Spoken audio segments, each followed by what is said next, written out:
Hey everyone. I actually just wanted to create this video to just talk about a little bit how I feel and what's just happened.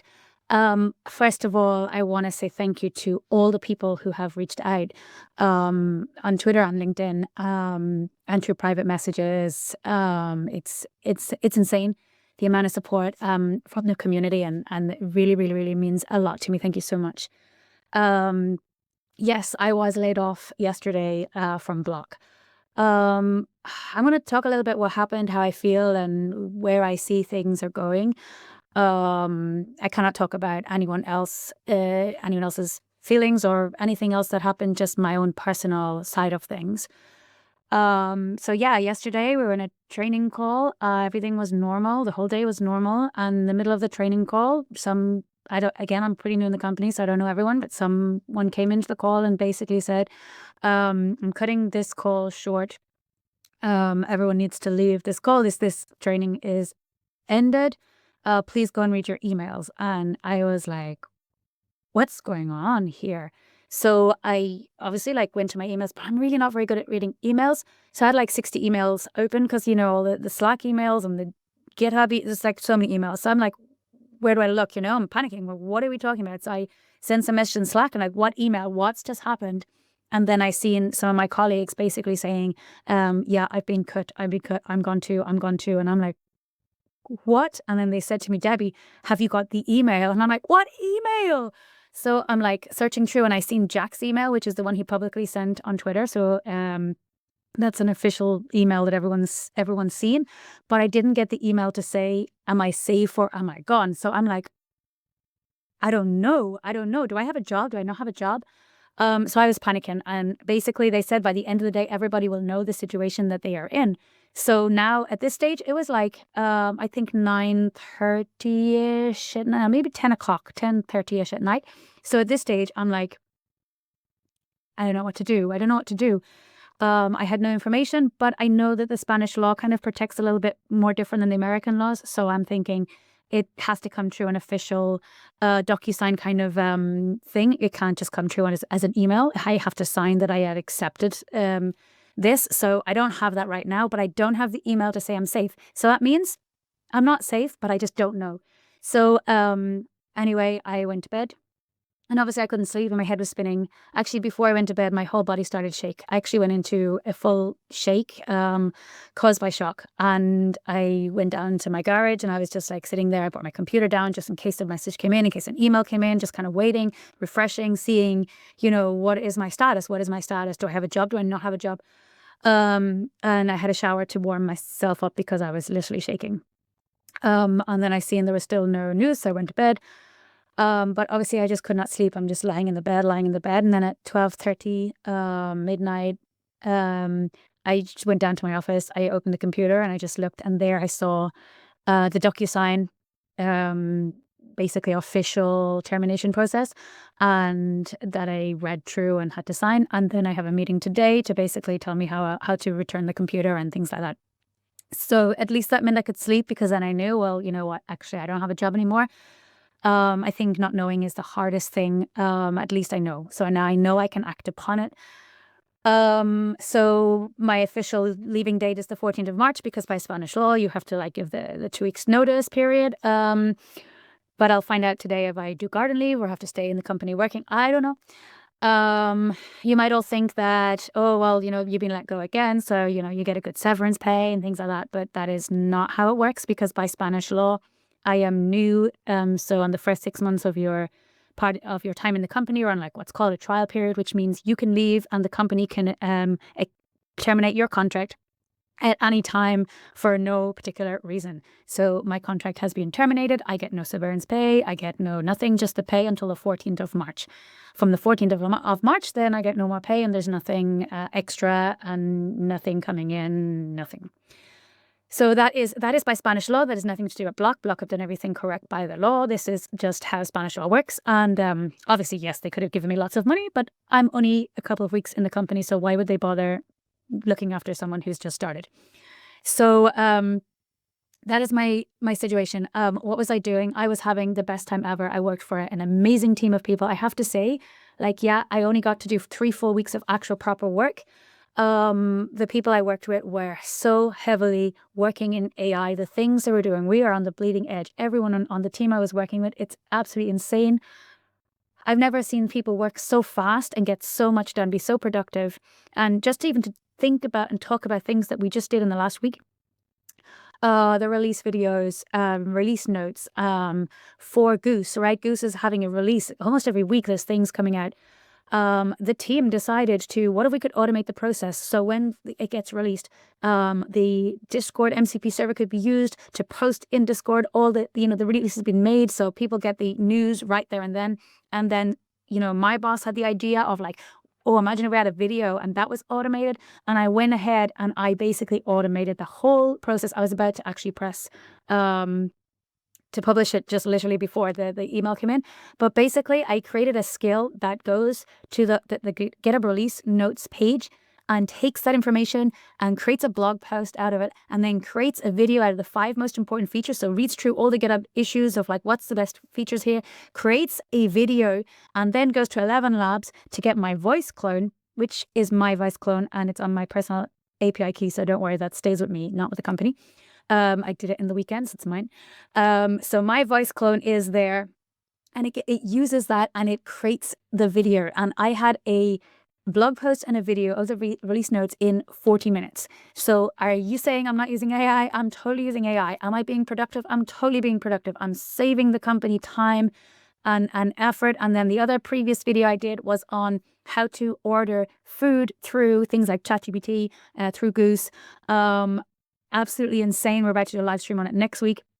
And this is using Square's sellers and Cash App for paying. So it's an actual product that the company's making money from. So the work we were doing was genuinely good work, in my opinion, at least in my opinion. We were doing amazing work. Now, what does that mean? The company made a decision. My opinion, this is only just my opinion, it was a light switch decision. It was like you either turn the lights on or turn them off. And I believe Jack just had to make a very quick decision on, this is what I'm going to do to save the company, or this is what I'm going to do to risk maybe losing the company. I don't blame Jack. I don't blame Block. I don't blame any of my bosses or people that took me on. Nobody is at fault here for anything that happened. Obviously, I mean, Jack made the decision, so you have to blame someone, right? But I don't think it's an easy decision to make. What does that mean? I think that this is going to be the decisions that a lot of companies are going to have to face going forward, because it's not about, are the people doing AI? That's a past thing where you're like, oh, you're not doing AI, you're going to be eliminated from the company. People are now doing AI. The engineers in there were using AI a lot. People were doing amazing things. Products were being created in AI. Everything was going well. Now, was the company going to be profitable going forward? That's a decision that I can't make. That's a decision that those people can make. And if you've got to cut people, who do you cut? You cut DevRel. You cut some engineers. You make it minimum, and you just go, right, well, we're going to survive by this. I don't know if that's the way it was thinking or whatever. Again, I can only express my opinion. But all I know is that 4,000 people lost their job over an email in literally an hour before the earnings call was made. It was absolutely insane, and nobody saw this coming. And where do we go from here? This is my second layoff in a couple of months. The future is unstable. That is like basically just the future. Our future is unstable in the tech industry. If there's anything that it's taught me, and it taught me first after Microsoft, was we need to be very sure of our financial situation. My severance pay from Microsoft, for example, I put it all straight into the mortgage. So everything, so I could bring down my mortgage, because my mortgage was way too high. I would not have been able to survive it on just my husband's wage. We would have lost our house.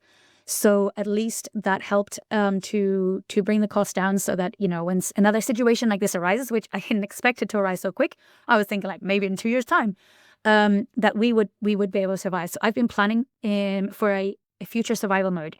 I think everyone needs to start thinking about their finances in this way, and kind of thinking, how much am I spending? How much do I have in the bank? How much can I afford to live on? What happens if this happens? Because I think this is going to happen a lot in this year and the next year. We're going to see a lot of big changes. We are going to see a lot of layoffs. AI is going to cause a lot of people to lose jobs, not just in tech, but in anything that uses computer, any kind of those jobs, white collar jobs or whatever you want to call them. And that has a knock-on effect, because if I don't have the money, I'm not going to go to the clothes shop and buy clothes, and I'm not going to go and spend money in the gym. I'm going to do it in my house, and I'm not going to go to the restaurant and eat. I'm going to cook at home. So we have this knock-on effect, just like in COVID when people were sitting at home, then all those businesses had to close down. I'm not saying it's the end of the world. I'm saying that just make good decisions now so that you can prepare yourself for a worst case scenario should that happen to you.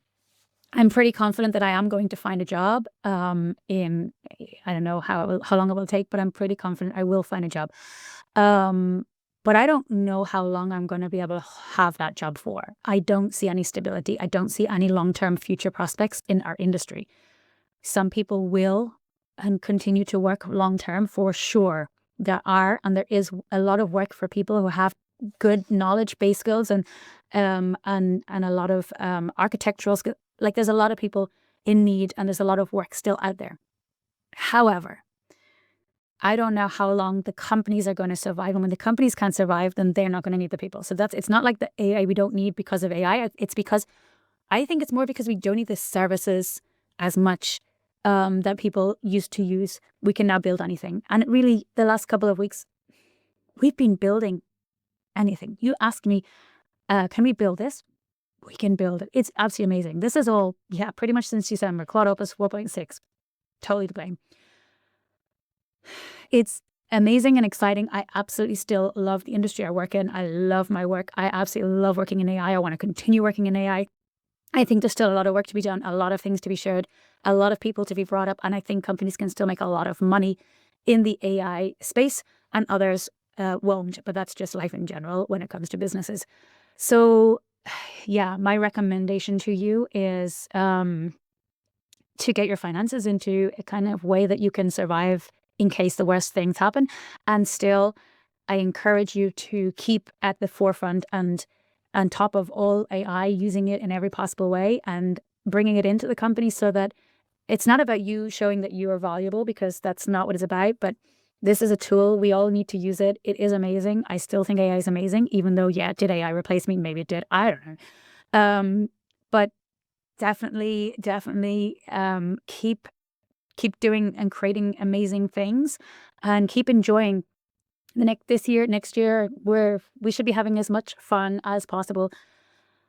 And I don't know. After that, we'll all be sitting under a tree reading a book. I don't know. I do not know. Nobody knows this. Nobody can actually predict the future. Nobody knows what's going to be happening. But we are living in uncertain times, and things are going to be hard. So let's just be ready for the worst case scenario, and maybe it will all change and everything will be okay, and everyone will have a job for life and be earning loads of money and be happy. We could all be wrong. Who knows? But on saying that, yes, I am looking for a new role, and yes, I still have conference talks coming up. I have a lot of material I've created. I'd love to share it with you all, things I've learned over the last couple of weeks, and how you can help you in your jobs do it better. And I'll post them on my video. So follow me on YouTube for some more content going forward. And I don't know, some people suggested I create my own company. It's not so easy in Spain, the tax system, the whole how much you pay and all that stuff. It's so much easier, especially when you're a mother of twins, to just be able to just have a stable income coming in. But no, I feel that there's absolutely no stability going forward. I think when you take on a job, you could be gone in 6 weeks. You could be gone in 3 weeks. You could be gone in 6 months. You could be gone in a year. You could be gone in 2 years. Or you might end up getting a job for life.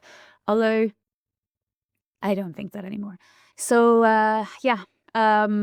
good luck, everyone. And I hope that the industry gets a bit better over the next couple of years. And to everyone else that's affected, I'm sorry. And I hope that everyone gets looked after, gets a job, and is able to recover. It's a really, really difficult thing to deal with. I think dealing with it twice means I'm not so much affected in the sense of, yes, my body was in shock, but I didn't have to cry. I cried the first one.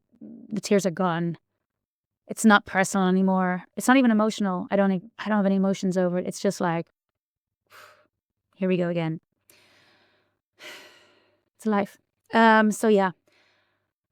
I don't know. That's all I've got to say. I don't know if this is helpful to anyone. I think it was helpful for me to talk about it, and I hope it helps someone maybe.